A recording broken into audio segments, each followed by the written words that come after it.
Good morning to Dr. Nordin and everyone. My name is Aizzudin Azeem bin Syazlan. My matrix number is 208144. And today I'm going to present about fluid properties for the subject EMM 3305 fluid mechanics. Now, what is fluid?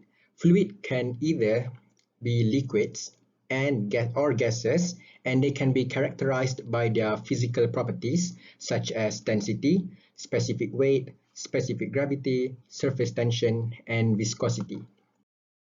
Now, there are 6 types of fluids characteristics.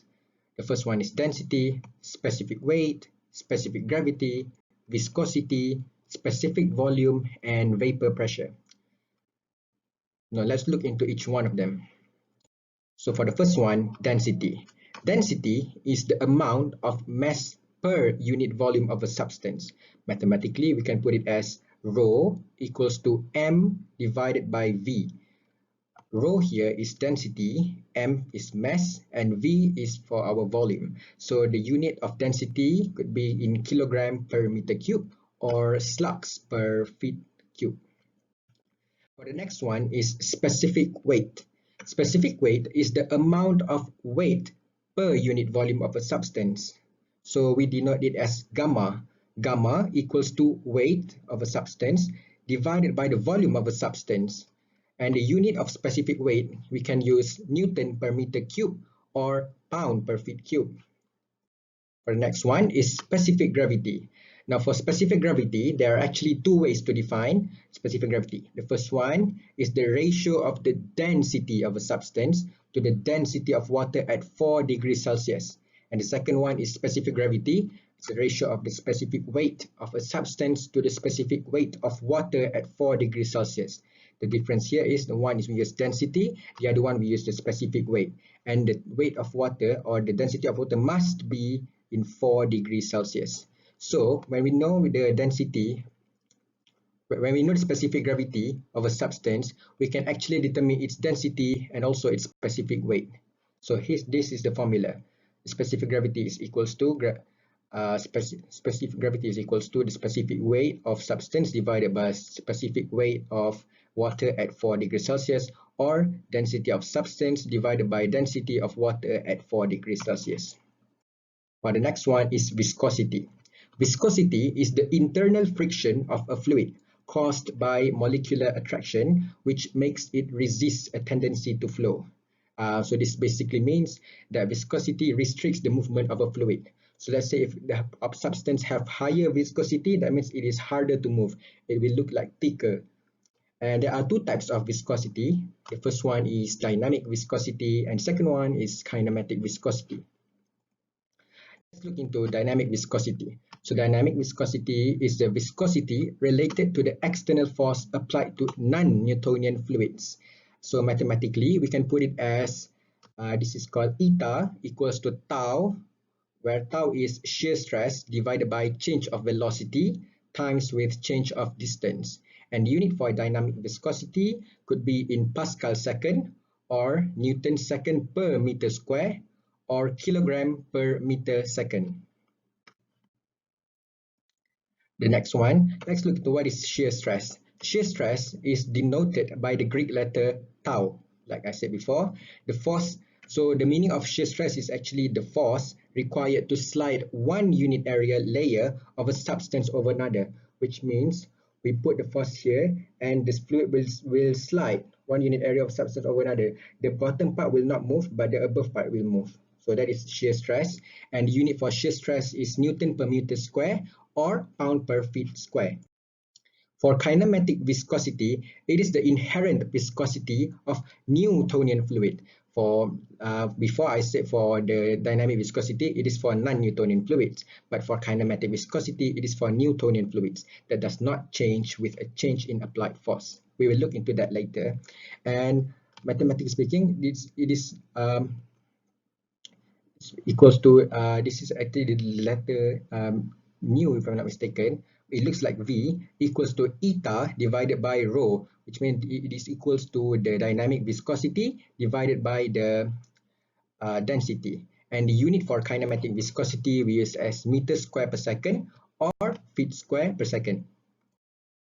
So what's the difference between dynamic viscosity and kinematic viscosity? Now for dynamic viscosity, external force is applied. That means that if we put different force, the dynamic viscosity will be different because external force we can put large external force, but we can also put small external force. So the dynamic viscosity will change. But for kinematic viscosity, only gravitational force takes part. So no external force here. That means that um, a substance with two substances with the same dynamic viscosity does not necessarily mean have the kinematic viscosity. If they have the same dynamic viscosity, it does not mean that they have the kinematic viscosity, because kinematic viscosity only is affected by the gravitational force. So next, dynamic viscosity is mostly used for non-Newtonian fluid, and kinematic viscosity is mostly used for Newtonian fluid. And for dynamic viscosity, we used rotational viscometers to measure, while kinematic viscosity, we just use fluid in a capillary tube to measure it. Next, specific volume. Specific volume is a property of materials defined as the number of cubic meters occupied by 1 kilogram. It must be in 1 kilogram of a particular substance. That's why it's called specific volume. So the unit for specific volume is meter cube per kilogram. Vapor pressure. Vapor pressure is the pressure exerted by a vapor when the vapor is in equilibrium with the liquid or solid form, or both of the same substance. Vapor pressure is a measure of the tendency of a material to change into the gaseous or vapor state. So let's look here. So when the molecule in the water, in the liquid here, this is a closed container. When the molecules tend to change into gas, it will produce vapor pressure, because this is a closed container. So the more gas, the more liquid tends to gas here, the more the vapor pressure will be produced. So what is vapor pressure? Vapor pressure increases with temperature. Why? Because when we increase the temperature of the container, the molecule in the water will receive kinetic energy, will increase the kinetic energy. So when they have high kinetic energy, more molecules of water or liquid are able to overcome the interatomic bonding between them, and they can become gas. So the more gas they become, the more vapor pressure will be exerted. So that's why when we increase the temperature, the vapor pressure will also increase. Now, let's look at the differences between Newtonian fluid versus non-Newtonian fluid. Newton's law of viscosity. Before we look into Newtonian fluid, let's look at Newton's law of viscosity. So Newton's law of viscosity defines the relationship between the shear stress and shear rate of a fluid subjected to a mechanical stress. So this is the Newton's law of viscosity. And tau is the shear stress. It is directly proportional to the rate of shearing. So if you increase the shear stress, the rate of shearing will also increase. So this is called Newton's law of viscosity. For the first one, Newtonian fluid. Newtonian fluid obey Newton's law of viscosity, and the shear stress is linearly related with shear rate. Why? Because as I said before, when the shear stress is increased, the shear rate will also increase. That is what Newton's law of viscosity state.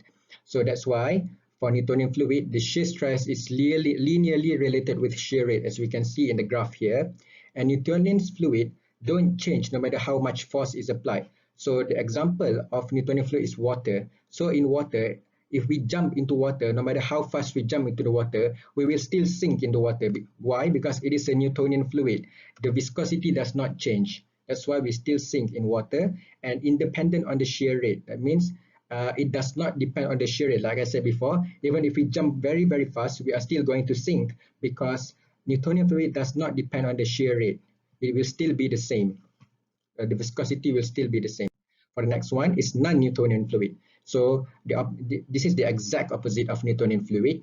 For non-Newtonian fluid, they do not obey Newton's law of viscosity. That means it is dependent on shear rate. So non-Newtonian fluid change their viscosity when the amount of force change. Let's say we have a cornstarch water. If we run on the cornstarch water, we will not sink. But if we walk, we will sink, because when we run, we put a lot of force on the surface of water, of the cornstarch water. That's why we will not sink into the water. That means the viscosity of the cornstarch cornstarch pool or water change. That's why we will not sink if we fast, but we will sink if we are slow. And the other examples of non-Newtonian fluid we can give is ketchup and gels. So let's look next into surface tension. Surface tension is the tendency of a liquid surfaces to shrink into the minimum surface area possible. And it acts somewhat like a film at the interface between the liquid water surface and the air above it. As you can see here, the water tends to look to shape like a droplet instead of just flow everywhere.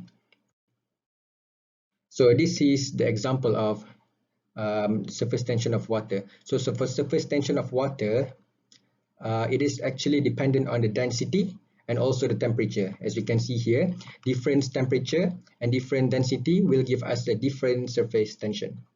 So the unit can be in dyne per centimeter or in Newton per meter. Next one is elastic modulus. An elastic modulus is a quantity that measures an object or substance's resistance to being deformed elastically when the stress is applied to it, as you can see in the graph here. So this is what elastic modulus looks like. When we put force or stress here, it will increase. And there are three types of elastic modulus: Young's modulus, shear modulus, and bulk modulus. Now for fluid mechanics, we will only look into bulk modulus. Yeah, so bulk modulus of a substance is a measure of how resistant to compression that substance is. So this is a substance and the pressure will be exerted all around into the substance. So that is what bulk modulus is. Now let's look into compressibility. Compressibility refers to the change in the volume of substance that is subjected to a change in pressure on it. As we can see here, this is a compressible. This is like a piston. If we push into the container, we will compress the liquid, the fluid inside the container. So the formula or how we can find compressibility is K equals to 1 over B, where B is our bulk modulus that we learned earlier, and K is compressibility. So it is actually inversely proportional. The higher the compressibility, the lower the bulk modulus. So thank you. That is all for the first part of this presentation.